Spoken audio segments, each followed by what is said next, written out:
Hi hello everyone welcome my YouTube channel Chaitra vlog ಇನ್ ಕನ್ನಡ. ಎಲ್ಲರೂ ಹೇಗಿದ್ದೀರಾ? ಚೆನ್ನಾಗಿದ್ದೀರಾ ಅಂತ ಅಂದ್ಕೊಳ್ತೀನಿ. ನಾನು ಕೂಡ ಚೆನ್ನಾಗಿದ್ದೀನಿ. ಯಾರೆಲ್ಲ ಹೊಸದಾಗಿ ನನ್ನ ವಿಡಿಯೋ ನೋಡ್ತಾ ಇದ್ದೀರಾ, ಪ್ಲೀಸ್ ಇನ್ನೂ ಸಬ್ಸ್ಕ್ರೈಬ್ ಮಾಡ್ಕೊಂಡಿಲ್ಲ ಅಂದರೆ ಸಬ್ಸ್ಕ್ರೈಬ್ ಮಾಡಿಕೊಂಡು ವಿಡಿಯೋ ನೋಡಿ, ಕೊನೆಯವರೆಗೂ ಸ್ಕಿಪ್ ಮಾಡದೆ ವಿಡಿಯೋ ನೋಡಿ.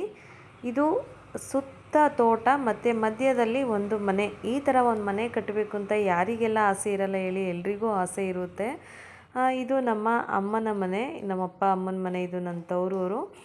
ನನಗಂತೂ ತುಂಬ ಅಂದರೆ ಇವತ್ತು ಎಷ್ಟು ಸಂತೋಷ ಆಗ್ತಿದೆ ಅಂದರೆ ಅದನ್ನು ಹೇಳ್ಕೊಳಕ್ಕಾಗ್ತಿಲ್ಲ. ಯಾಕಂದರೆ ಈ ಥರ ಒಂದು ನಮ್ಮ ತೋಟದಲ್ಲಿ ಮನೆ ಕಟ್ಕೋಬೇಕು ಅನ್ನೋದು ತುಂಬ ಅಂದರೆ ತುಂಬ ಆಸೆ ಇತ್ತು. ತುಂಬ ದಿನಗಳಿಂದ ಆಸೆ ಇತ್ತು. ನಾವು ಚಿಕ್ಕವರಿದ್ದಾಗಿಂದನೂ ನಮ್ಮ ತಾತನ ಮನೇಲಿ, ಅಂದರೆ ನಮ್ಮ ಅಪ್ಪ ಅವ್ರ ಅಪ್ಪ ಕಟ್ಟಿದ ಮನೇಲೇ ಇದ್ದಿದ್ದು. ಬಟ್ ಇವಾಗ ಹೊಸ್ದಾಗಿ ಕಟ್ಟಿರೋದು. ನಮ್ಮ ಅಪ್ಪಂಗೆ ಗಂಡು ಮಕ್ಳು ಇಲ್ದಲೇ ಇರೋ ಕಾರಣ ನನ್ನ ತಂಗಿಗೆ ಮದುವೆ ಆದ ತಕ್ಷಣವೇ ಇಲ್ಲೇ ಇಟ್ಕೊಂಡ್ರು. ಅಂದರೆ ನಮ್ಮ ಅಣ್ಣ ಅಂತಲೇ ಹೇಳ್ಬೋದು. ಅಣ್ಣಂಗಿನ್ನ ತುಂಬ ಚೆನ್ನಾಗೇ ನೋಡ್ಕೊತಾರೆ. ಅವರು ನಮ್ಮ ಮನೆಗೆ ಇರಿಸ್ಕೊಂಡ್ರು. ಈಗ ಅವ್ರು ಕಟ್ಕೊಂಡಿರೋ ಅಂಥ ಮನೆ ಇದು. ಅಂದರೆ ನಮ್ಮ ಅಪ್ಪ ಅಮ್ಮ, ನನ್ನ ತಂಗಿಯವ್ರ ಹಸ್ಬೆಂಡು, ಇಷ್ಟು ಜನ ಇದ್ದಾರೆ. ಅವ್ರು ಕಟ್ಟಿರೋವಂಥ ಮನೆ ತುಂಬ ಚೆನ್ನಾಗಿ ಪ್ಲ್ಯಾನ್ ಮಾಡಿ ಕಟ್ಸಿದ್ದಾರೆ. ನನಗಂತೂ ಅಮ್ಮನ ಮನೆಗೆ ಬರಬೇಕು ಅಂದರೆ ತುಂಬ ಖುಷಿ. ನಮ್ಮ ಮನೇಲಿ ಏನಾದರೂ ಪರವಾಗಿಲ್ಲ, ಬಟ್ ಅಮ್ಮನ ಮನೆ ಈ ಥರ ಎಲ್ಲ ಆಗ್ತಿದೆ ಅಂದರೆ ಹೇಳ್ಕೊಳೋಕ್ಕೆ ಆಗಲ್ಲ, ಅಷ್ಟು ಖುಷಿ. ಮತ್ತು ನಾನಂತೂ 2 ದಿನ ಮುಂಚೆನೇ ಬಂದುಬಿಟ್ಟಿದ್ದೆ. ನನಗೆ ಖುಷಿ ತಡೆಯೋಕ್ಕಾಗ್ತಿರ್ಲಿಲ್ಲ, ಅಷ್ಟು ಖುಷಿ. ಭಾನುವಾರ ಇದು ಹೋಮದ ದಿನ.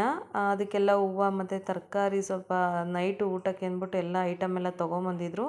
ಇನ್ನೂ ಕೂಡ ಐಟಮ್ ತುಂಬ ತರೋದಿತ್ತು, ತರೋಕ್ಕೆ ಅಂತ ಹೋಗಿದ್ರು. 2 ರೂಮು ಮತ್ತು ಒಂದು ದೇವ್ರ ಮನೆ ಮತ್ತು ಹಾಲು, ಡೈನಿಂಗ್ ಹಾಲು, ಅಡುಗೆ ಮನೆ ಇಷ್ಟು ಬಂದಿದೆ. ನೀಟಾಗಿ ತುಂಬ ಪುರ್ತಾಗಿ ನೀಟಾಗಿ ಚೆನ್ನಾಗಿ ಕಟ್ಸ್ಕೊಂಡಿದ್ದಾರೆ. ಅಡುಗೆ ಮನೆ ಅಂತೂ ತುಂಬ ದೊಡ್ಡದಾಯಿತು ಅಂತ ಅನ್ನಿಸ್ತು.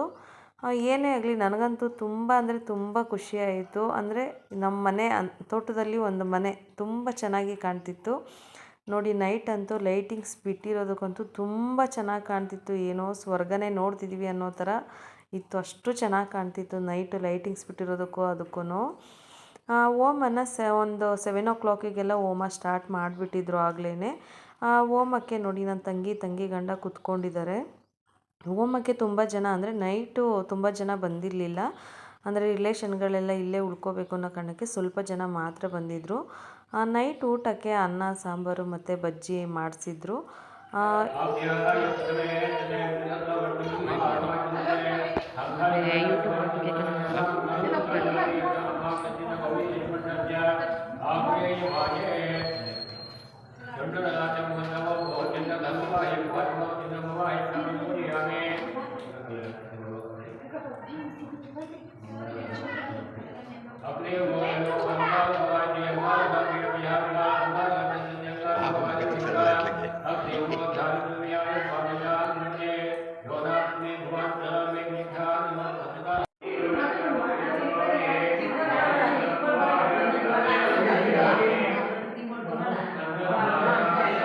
ನೈಟ್ ಹೋಮ ಎಲ್ಲ ತುಂಬ ಚೆನ್ನಾಗಿತ್ತು, ಪೂಜೆ ಕೂಡ ತುಂಬ ಚೆನ್ನಾಗಾಯಿತು. ನಾವು ಊಟ ಎಲ್ಲ ಮುಗಿಸಿ ಮತ್ತು ತಾಂಬೂಲ ಎಲ್ಲ ರೆಡಿ ಮಾಡಿ ಮಲಗೋದ್ರೊಳಗೆ 1 o'clock ಆಗಿಬಿಟ್ಟಿತ್ತು.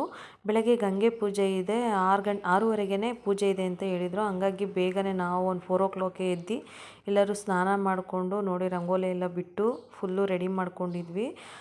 6:30ಗೆ 7 o'clock ಅಷ್ಟಿಗೆ ಹಾಲು ಉಕ್ಕಿಸ್ಬೇಕು, ಟೈಮ್ ಚೆನ್ನಾಗಿದೆ ಅಂತ ಹೇಳಿದರು. ಹಂಗಾಗಿ ನೋಡಿ ಬಾಗಿಲಿಗೆ ರಂಗೋಲಿ ಎಲ್ಲ ಹಾಕಿ ಐನೋರು ಅವರು ಏನೇನೋ ಅವ್ರದ್ದು ಇದಿರುತ್ತಲ್ಲ ಅದನ್ನೆಲ್ಲ ರೆಡಿ ಮಾಡ್ಕೊತಿದ್ರು. ಇಲ್ಲೂ ಕೂಡ ಪೂಜೆಗೆಲ್ಲ ಬೆಳಗ್ಗೆ ಪೂಜೆಗೆ ಹೋಮದ ಹತ್ರನೂ ಕೂಡ ನೀಟಾಗಿ ಎಲ್ಲ ರೆಡಿ ಮಾಡ್ಕೊಂಡಿದ್ರು. ಇವಾಗ ಅಲ್ಲೇನೋ ಆಚೆ ಪೂಜೆ ಇದೆ ಅಂತ ಹೇಳ್ಬಿಟ್ಟು ಪೂಜೆ ಮಾಡ್ಸೋಕ್ಕೆ ಅಂದ್ಬಿಟ್ಟು ಅದೇನೇನೋ ಆಚೆ ಎಲ್ಲ ಇಡಿಸ್ಕೊಂಡಿದ್ರು. ರೆಡಿ ಆಗ್ತಿದ್ರು. ಬಟ್ ಅಷ್ಟು ಬೇಗ ಹೇಳೋದು, ಪೂಜೆಗೆಲ್ಲ ರೆಡಿ ಆಗೋದು, ನಾವು ರೆಡಿ ಆಗೋದು, ಆ ದೇವ್ರಿಗೆ ಅಲಂಕಾರ ಮಾಡಿರೋದು ತುಂಬ ಅಂದರೆ ನೋಡೋಕ್ಕೆ ಒಂಥರ ಚೆನ್ನಾಗಿತ್ತು. ಬಟ್ ದೇವ್ರಿಗೆ ಅಲಂಕಾರ ಅಂತೂ ತುಂಬ ಚೆನ್ನಾಗಿ ಮಾಡಿದ್ರು ಐನೋರು ನೋಡಿ. ಇವಾಗ ಅವರು ನಮ್ಮ ತಂಗಿಯವ್ರ ಗಂಡ ಆಚೆ ಅವರು ಏನೇನೋ ಐನೋರುಗಳು ಪೂಜೆ ಮಾಡ್ತಾರಲ್ಲ ಅದನ್ನು ಮಾಡ್ಸೋಕ್ಕೆ ಅಂದ್ಬಿಟ್ಟು ನೋಡಿ ಆಚೆ ಇಟ್ಟಿದ್ದಾರೆ. ಅದು ಪೂಜೆಗೆ ರೈಸು ಏನೋ ಅರಿಶಿನ ಪುಡಿ ಹಾಕ್ಬಿಟ್ಟು ರೈಸ್ ಮಾಡಿ ಅಂತೆಲ್ಲ ಹೇಳಿದರು. ಮಾಡಿದ್ವಿ ನಾವು, ಅದನ್ನೆಲ್ಲ ಇಟ್ಟು ಪೂಜೆ ಎಲ್ಲ ಮಾಡಿಸಿದ್ರು. ಇದು ಗಂಗೆ ಪೂಜೆ ಅಂತ ಹೇಳ್ಬಿಟ್ಟು ನಮ್ಮ ಮನೆ ಪಕ್ಕದಲ್ಲೇ ಅಲ್ಲಿ ನೀರು ಬರೋದು ಇದೆ, ಟ್ಯಾಂಕರ್ ಥರ ಇದೆ, ಅಲ್ಲಿ ಗಂಗೆ ಪೂಜೆ ಮಾಡೋಣ ಅಂತ ಹೇಳಿದರು. ನೋಡಿ ಗಂಗೆ ಪೂಜೆ ಮಾಡ್ತಾಯಿದ್ದಾರೆ ನಮ್ಮ ಮೈದಾ ಮತ್ತು ನನ್ನ ತಂಗಿ. ಗಂಗೆ ಪೂಜೆಗೆಲ್ಲ ನಮ್ಮ ಅಕ್ಕ ತಂಗಿದಿರೋ ನಾವೇ 5 ಜನ ಇದ್ವಿ. ಅದಕ್ಕೆಲ್ಲ ಸರಿ ಹೋಗುತ್ತೆ ಅಂದ್ಬಿಟ್ಟು ನಾವೇ ಎಲ್ಲರೂ ರೆಡಿಯಾಗಿದ್ರಿ. ನೀಟಾಗೆಲ್ಲ 6:30ಗೆ ನೋಡಿ ಕ್ಲೌಡೆಲ್ಲ ಇನ್ನೂ ಎಷ್ಟು ಚೆನ್ನಾಗಿದೆ ಅಂದರೆ ಇನ್ನೂ ಮಂಜು ಮಂಜು ಹಂಗೆ ಇತ್ತು. 6:30ಗೆ ಗಂಗೆ ಪೂಜೆ ಎಲ್ಲ ಅದು ಮುಗ್ದೋಗ್ಬೇಕು ಅಂತ ಹೇಳಿದರು. ಫೈನಲಿ ಅಲ್ಲಿಂದ ಎಲ್ಲ ತೊಗೊಂಡು ಪೂಜೆ ಮಾಡಿಕೊಂಡು ಮನೆ ಹತ್ರ ಬಂದ್ವಿ. ಇಲ್ಲಿ ಬಾಗ್ಲ ಹತ್ರ ಏನೋ ಶಾಸ್ತ್ರ ಮಾಡೋದಿತ್ತು, ಅದನ್ನು ಐನೋರು ಹೇಳ್ಕೊಡ್ತಾಯಿದ್ರು. ನನ್ನ ತಂಗಿ ಗಂಡಂಗೆ ಅವರಿಬ್ಬರು ಪೂಜೆ ಅದೆಲ್ಲ ಮಾಡ್ತಾಯಿದ್ರು. ಅದೇನೋ ಬಾಗ್ಲ ಹತ್ರ ಏನೋ ಹೊಡೆಯೋದು ಮತ್ತು ಇನ್ನೂ ಏನೇನೋ ಇತ್ತು ಪೂಜೆಗಳು.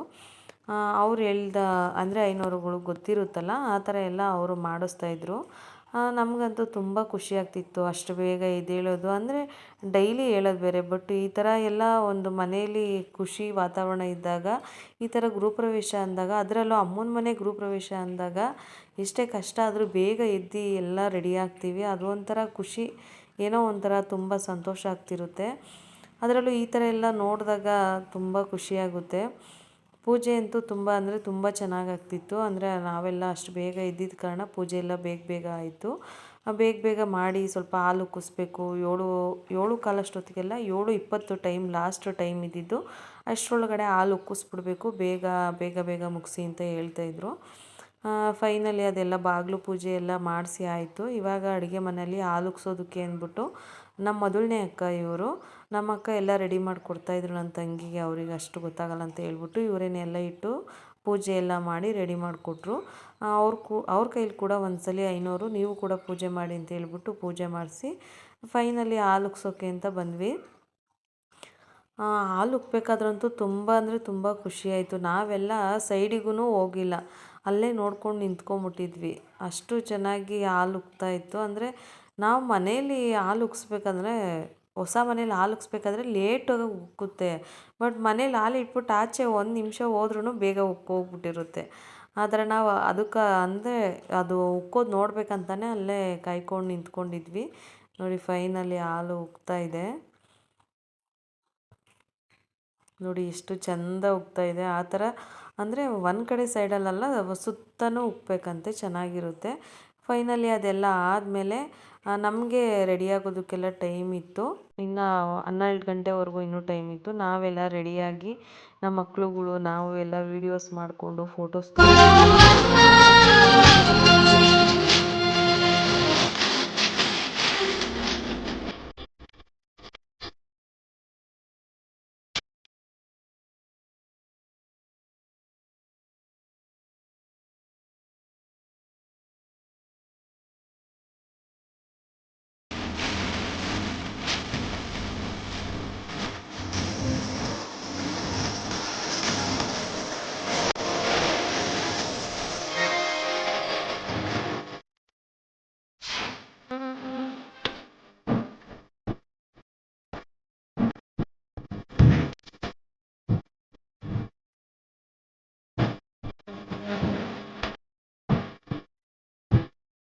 ರಿಲೇಷನ್ಗಳೆಲ್ಲ 12 ಗಂಟೆಗೆ ಬರೋದಕ್ಕೆ ಸ್ಟಾರ್ಟ್ ಮಾಡಿದ್ರು. ಹಂಗಾಗಿ ನೆಕ್ಸ್ಟು ಯಾವ ವಿಡಿಯೋನು ಫೋಟೋಸು ಮಾಡೋಕ್ಕೆ ಆಗಲಿಲ್ಲ.